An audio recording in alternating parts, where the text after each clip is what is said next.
Hurrah, hurrah.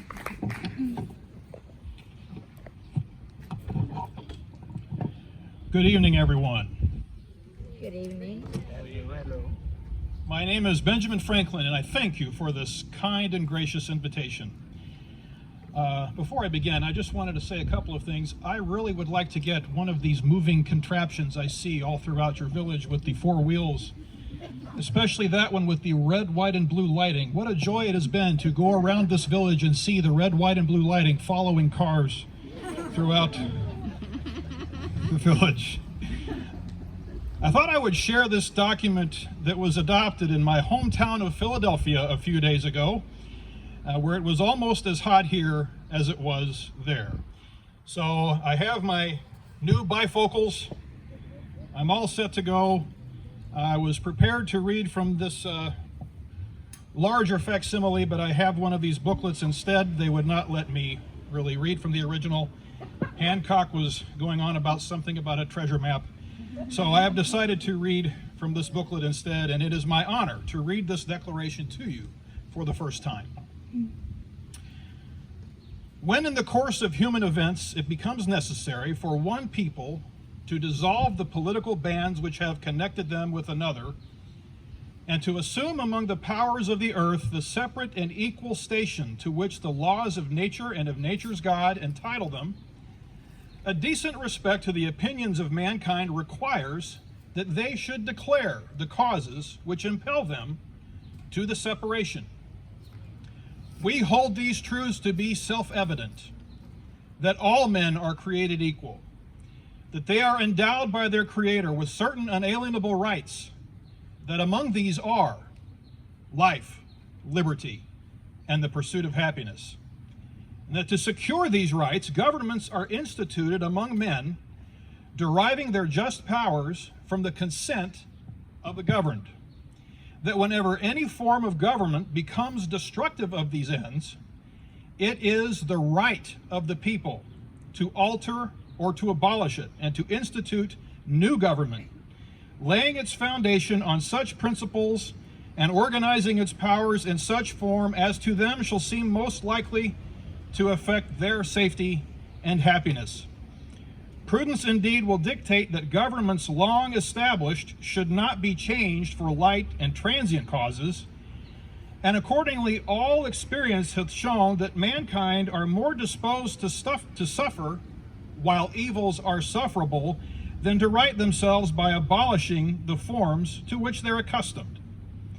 But when a long train of abuses and usurpations, pursuing invariably the same object, evinces a design to reduce them under absolute despotism, it is their right, it is their duty to throw off such government and to provide new guards for their future security. Such has been the patient sufferance of these colonies, and such is now the necessity which constrains them to alter their former system of government. And the history of the present King of Great Britain is a history of repeated injuries and usurpations, all having in direct object the establishment of an absolute tyranny over these states. To prove this, let facts be submitted to a candid world. He has refused his assent to laws, the most wholesome and necessary for the public good. He has forbidden his governors to pass laws of immediate and pressing importance, unless suspended in their operation till his assent should be obtained, and when so suspended, he has utterly neglected to attend to them. He has refused to pass other laws for the accommodation of large districts of people, unless those people would relinquish the right of representation in the legislature, a right inestimable to them and formidable to tyrants only. He has called together legislative bodies at places unusual, uncomfortable, and distant from the depository of their public records for the sole purpose of fatiguing them into compliance with his measures. He has dissolved representative houses repeatedly for opposing with manly firmness his invasions on the rights of the people. He has refused for a long time after such dissolutions to cause others to be elected, whereby the legislative powers, incapable of annihilation, have returned to the people at large for their exercise. the state remaining in the meantime exposed to all the dangers of invasion from without and convulsions within. He has endeavored to prevent the population of these states, for that purpose obstructing the laws for naturalization of foreigners, refusing to pass others to encourage their migrations hither, and raising the conditions of new appropriations of lands. He has obstructed the administration of justice by refusing his assent to laws for establishing judiciary powers. He has made judges dependent on his will alone for the tenure of their offices and the amount and payment of their salaries. He has erected a multitude of new offices and sent hither swarms of officers to harass our people and eat out their substance. He has kept among us in times of peace standing armies without the consent of our legislatures. He has effected to render the military independent of and superior to the civil power. He has combined with others to subject us to a jurisdiction foreign to our Constitution and unacknowledged by our laws, giving his assent to their acts of pretended legislation, for quartering large bodies of armed troops among us, for protecting them by a mock trial from punishment for any murders which they should commit on the inhabitants of these states, for cutting off our trade with all parts of the world, for imposing taxes on us without our consent, for depriving us in many cases of the benefits of trial by jury, for transporting us beyond seas to be tried for pretended offenses, for abolishing the free system of English laws in a neighboring province, establishing therein an arbitrary government, and enlarging its boundaries so as to render it at once an example and fit instrument for introducing the same absolute rule into these colonies, for taking away our charters, abolishing our most valuable laws, and altering fundamentally the forms of our governments,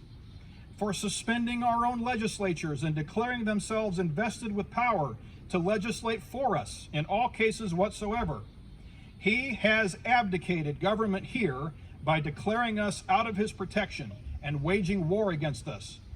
He has plundered our seas, ravaged our coasts, burned our towns, and destroyed the lives of our people. He is at this time transporting large armies of foreign mercenaries to complete the works of death, desolation, and tyranny, already begun with circumstances of cruelty and perfidy scarcely paralleled in the most barbarous ages and totally unworthy the head of a civilized nation. He has constrained our fellow citizens taken captive on the high seas to bear arms against their country, to become the executioners of their friends and brethren, or to fall themselves by their hands. He has excited domestic insurrections amongst us and has endeavored to bring on the inhabitants of our frontiers, the merciless Indian savages whose known rule of warfare is an undistinguished destruction of all ages, sexes, and conditions. In every stage of these oppressions, we have petitioned for redress in the most humble terms. Our repeated petitions have been answered only by repeated injury. A prince whose character is thus marked by every act which may define a tyrant is unfit to be the ruler of a free people. Nor have we been wanting in attentions to our British brethren.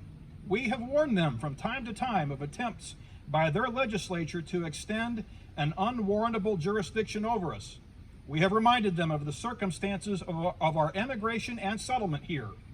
We have appealed to their native justice and magnanimity, and we have conjured them by the ties of our common kindred to disavow these usurpations, which would inevitably interrupt our connections and correspondence. They, too, have been deaf to the voice of justice and of consanguinity.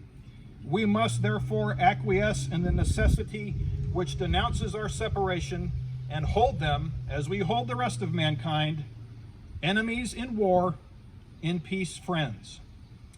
We therefore, the representatives of the United States of America in General Congress assembled, appealing to the Supreme Judge of the world for the rectitude of our intentions, do in the name and by the authority of the good people of these colonies solemnly publish and declare that these united colonies are, and of right ought to be, free and independent states, that they are absolved from all allegiance to the British Crown, and that all political connection between them and the state of Great Britain is and ought to be totally dissolved, and that as free and independent states they have full power to levy war conclude peace, contract alliances, establish commerce, and to do all other acts and things which independent states may of right do, and for the support of this declaration, with a firm reliance on the protection of divine providence, we mutually pledge to each other our lives, our fortunes, and our sacred honor, to which we say, Huzzah! Huzzah! Huzzah! Huzzah! Thank you very much.